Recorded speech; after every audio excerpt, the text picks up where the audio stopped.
this week, Parashat Achrei begins with Yom Kippur, but right after Yom Kippur, we find a very interesting commandment. There's a machloket between Rashi, Ramban, the big commentators, what exactly this commandment is about. But we tried to dive into the simple level of the psukim, into the pshat of the psukim, to try to understand, first of all, why is this commandment about only having meat as a sacrifice? Why is it brought here after talking about Yom Kippur? But more than that, the Torah seems to describe in very harsh words this act, this thing that the person does, that it's one of the most terrible things they can do. Yeah, we see words that remind us of murder, of killing, of spilling blood, when actually what we're talking about is eating meat, which we know that even if, according to the Ramban, wasn't permitted in the desert, it will be permitted when we get to Eretz Yisrael. We do eat meat. We eat meat till today, and it's not considered spilling blood. Why here do we use such intense language, saying that you're shofech dam, someone who does this, who eats meat and doesn't bring it as a korban, he's spilling blood like someone who murders. Really surprising to see that here. Exactly. And not only is it surprising to see here because we know that we eat meat today, but also we know from Parashat Noach that meat was allowed to be eaten in the world. HaKadosh Baruch Hu says it directly to Noach and his sons that they are allowed to eat meat. So how is this connected to Parashat Noach? How is this connected to Yom Kippur? What is going on over here? Some incredible ideas behind the Hebrew language that the Torah uses, as we always try to do and understand in our videos. Hope you enjoy it. Take a look.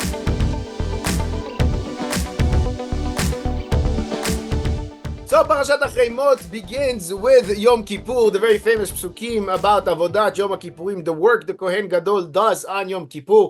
Last year we discussed why does the Torah hide the fact that this is Yom Kippur until the end, until after it tells us all about the work the Kohen Gadol does. Only after that does it mention, by the way, this is Yom Kippur. Why is that? That was last year's video. This year I want to talk about the next parasha, because after that we find a very interesting commandment. A commandment which is a debate among the commentators on the Torah, Rashi, Ramban, machloket Rashi, Ramban. What exactly is it talking about? But on the pshat level, like we do in our videos, like we like to try to understand the psukim on the most simple level, I want to try to understand, first of all, really, what is it talking about in the psukim over here? We see the Torah commanding that if you go and shech and you try to prepare meat for eating outside of the mikdash, outside of the mishkan, that's something you shouldn't do. And then if you do that, the Torah uses some very harsh language. Dam ichashev la'ishahu, dam shafach. This blood is on his hands, on this person's hand. It's considered as if he has spilled blood. We know this is a very bad thing. These are some very harsh words the Torah uses for this seemingly not that crazy idea of somebody who just wants to eat meat. So, first of all, why is this commandment brought over here after we talked about Yom Kippur? But number two, on top of that, why are the words that the Torah uses are so strong against doing this? Again, specifically since we know that today we do have meat. People do eat meat. So what is going on over here in these psukim? Why is it brought over here? Why does the Torah use this harsh language? Yeah, I agree. As the Ramban explains, which is somewhat closer to the pshat level of things, is that what we're talking about here is anybody who wants to eat meat. If you want to eat meat, the only way to do it in the desert is to bring it as a korban. You bring it as a korban shlamim, and then you get your piece, the mizbeach gets it, the Kohen gets. But you can't just shecht an animal and eat just because you're hungry. And only later we see, before they go into Eretz Yisrael, where they are permitted to have meat. It's interesting because we saw this also at the beginning in Sefer Bereshit, where first you weren't allowed to have meat, and then after Noach, you were allowed to have meat. So even more so, if it's something that sometimes is okay and sometimes it's not, why use such strong language as if you're a murderer just because you ate meat? What's really going on here? And I think maybe that's exactly the point. The point is, yes, sometimes you are commanded to bring a korban, to shecht an animal, to eat it. There are laws about that. But when is it permitted? When there is such a law, when there is such a commandment. It's interesting, the words used here at the beginning is Zeh hadavar asher tzivah Hashem. This is what Hashem commanded. I mean, Hashem commanded many things. What is this? But I think the point is exactly that. By default, as we see, when you were created, you don't have right over other creations, over other animals. You don't have right to take the life of another animal. There's no reason you should. You are created by God. It was created by God. The only reason you are permitted to do so, as we see in Noach, is because Hashem said so. Is because you were commanded. Is because you were told you could. You were told also how to do so. And here we see it's not permitted at all unless you're bringing it as a sacrifice, unless it's part of a sacrifice. And here we see you can't do it unless you're bringing it for a sacrifice, for something which is a greater good beyond yourself. But it's just because you want it, it's not a good thing. And maybe the reason it's not a good thing and the reason it's connected to murder or to spilling blood is because of the impact it has on your soul. Someone who, because he's hungry, because he wants meat, then he goes and takes the life of another being. That's something which may start with animals, but later on it'll go on to other things. Because if I feel that whatever I want, if I can do it just because I want it, because I'm more powerful, not because I was permitted, not because God, who created us both, told me that, no, just because I want it, because I want to eat, that won't stop there. And it's interesting because here we see you're not permitted at all. But later when you are permitted, we see the same language again about the blood, this talk about the blood. And the pasuk says that you're allowed to eat the meat, but not the blood, because the blood represents the soul, which is interesting. It's saying, even when I'm telling you you are allowed to eat meat, there's a way to do so. Recognize that you're not doing this because you have control over the lives of other beings. Hashem permitted the meat, and you're allowed to use the meat. But the blood represents too much of your ability to take something else's life. And I think we see this mamash in the words of the psukim back in Noach.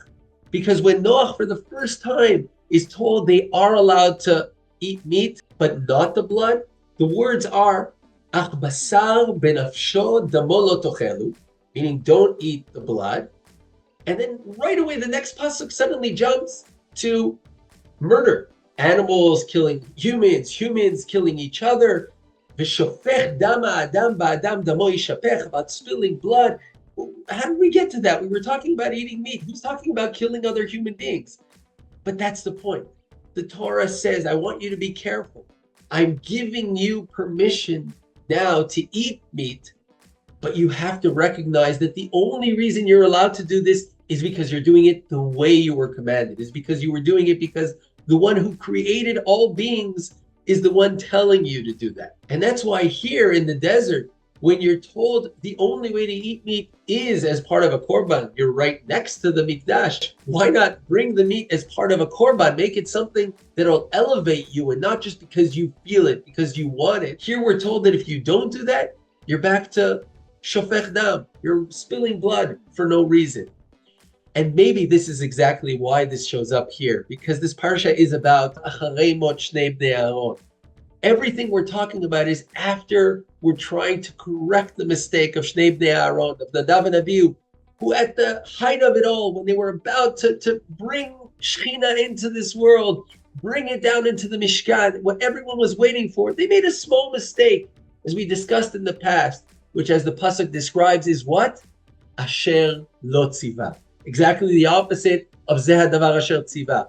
What they were not commanded. And what they did wasn't considered, oh, okay, so they almost did the right thing. It was really, really good, just a little bit to the side. No, it was complete destruction. They were burnt. It became the exact opposite of everything. How could that be that you go from one side to the other?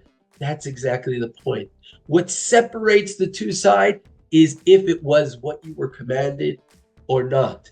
Everything about Yom Kippur is saying, there is a way to enter Kodesh HaKodashim when it's on the right day, when it's in the right way, when you go through the right processes we discussed last year. And now we're saying there is a way you as an individual, there is a way for you to eat meat. When you do it, Asher Tziva oto. Here, during the desert, according to the Ramban, is as a korban because you're right there, you're near the Mikdash. And when you're in Eretz Yisrael in your home, everyone is in their own place, then the rules there will be different. But also there will be rules. You will need to be careful so you don't confuse the fact that as if you have power over other things and therefore you can spill their blood because you're stronger than them, you're more powerful than them, you're above them in the chain. No, it's because Asher Tzivah. This is what Hashem commanded. And you always need to remember that by the different halachot related to the blood.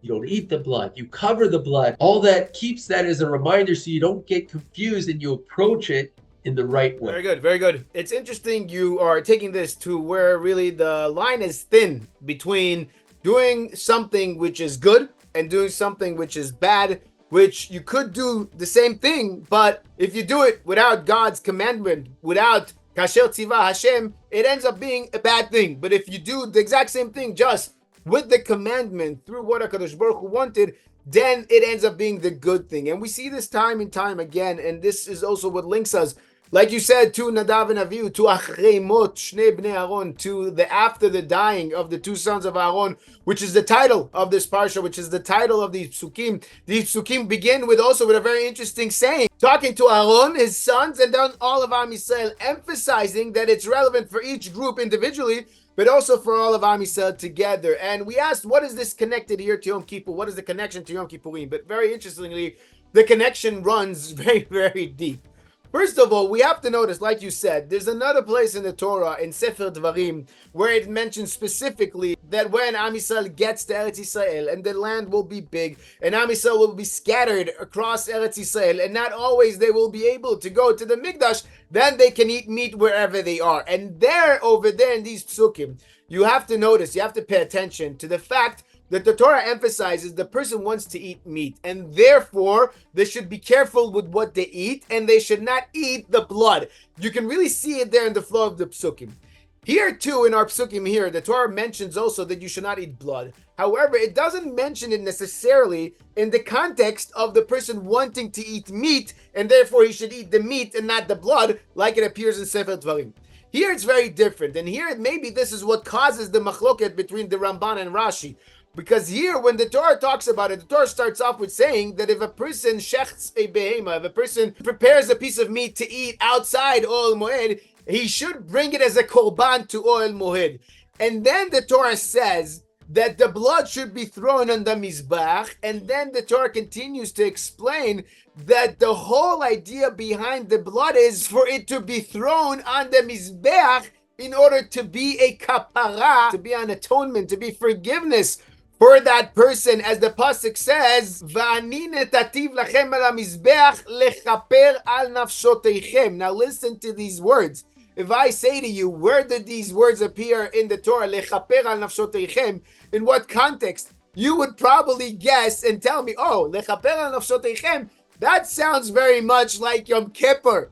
But no, these words are brought over here in this context of making sure, the Torah says, that when you bring a korban, make sure that the blood is thrown on the mizbeach in order for it to be an atonement for you. You know why? Because if you don't, then you will be still in your sin, v'nichreta hanefesh, and then you won't take care of the redemption that you need for yourself. You won't take care of the atonement that you need for yourself, and therefore you won't be climbing out of that sin. You won't be doing the full tshuva that you have to do. And seeing these words over here, lechaper al nafshotechem, connecting it to the Yom Kippur, we saw, just like you said, and also like we mentioned last year, Yom Kippur is the day in which Am Yisrael, the Kohen Gadol, builds up to and works very hard towards in order to be able and have the right to go into the holiest of holy places, into Kodesh HaKodeshim, in order to atone for all of Am Yisrael.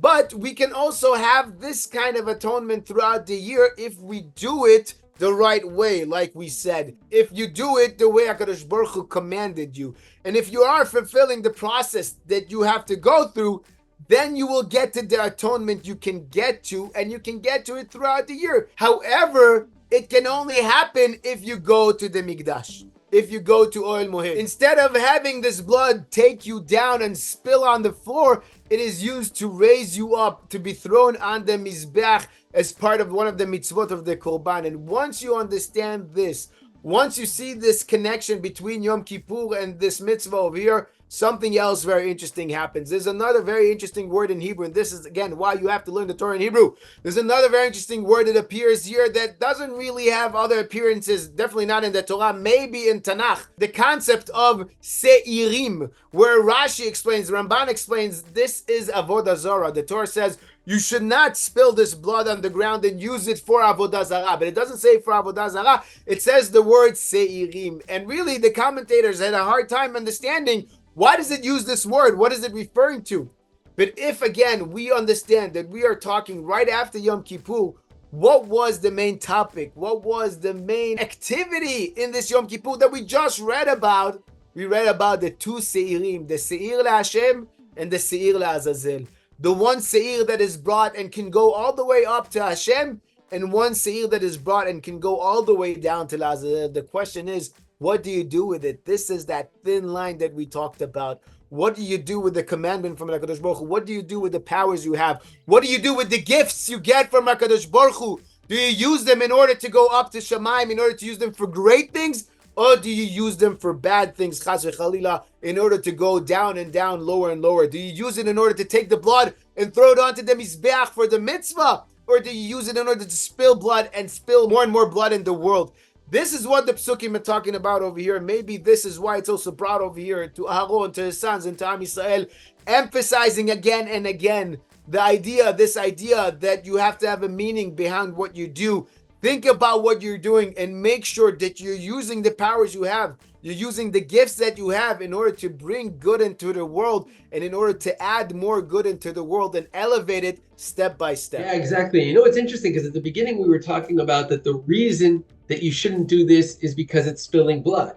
That's shfichut damim, right? Killing. But then, as you also mentioned, it suddenly shows up as if the reason you shouldn't do this is because it's about avodah zarah, right? So is it murder or is it avodah zarah? But maybe they're exactly the same thing, because avodah zarah is when you're doing something for the wrong purpose. You're doing the same act as what you may do for serving God, but not for God, not as commanded. You're doing it for another purpose. And whether that purpose is you yourself, is your needs, maybe you are the God that you are worshiping, or maybe it's some other God, which at the end of the day, in most cases in avodah zarah, was meant for yourself. I do something to some avodah zarah, to some power, so that I will be better, I will be safer, I will be stronger. At the end, it's about serving myself. You know, avodah zarah always seems distant to us. But, you know, avodah zarah of myself, that's actually a very common thing today. And that's what this is saying. Make sure that when you're doing something, it's not about me. It's not about serving myself. Make sure you see that greater purpose, that greater cause. If Hashem gave you the ability and permitted something, see how you use that in a positive way to elevate, as you said, and not to lishpoch dam. Very good, very good. We can for sure add so much more over here, especially of what's been going on in the past few weeks around the world. People trying to show how much they care about the world when in the end of the day they only care about themselves. But we're out of time, so we'll have to end here. Shkoyach Yitzi. Shkoyach Tuvia, Shabbat Shalom. Shabbat Shalom, and Hashem. We'll talk again next week.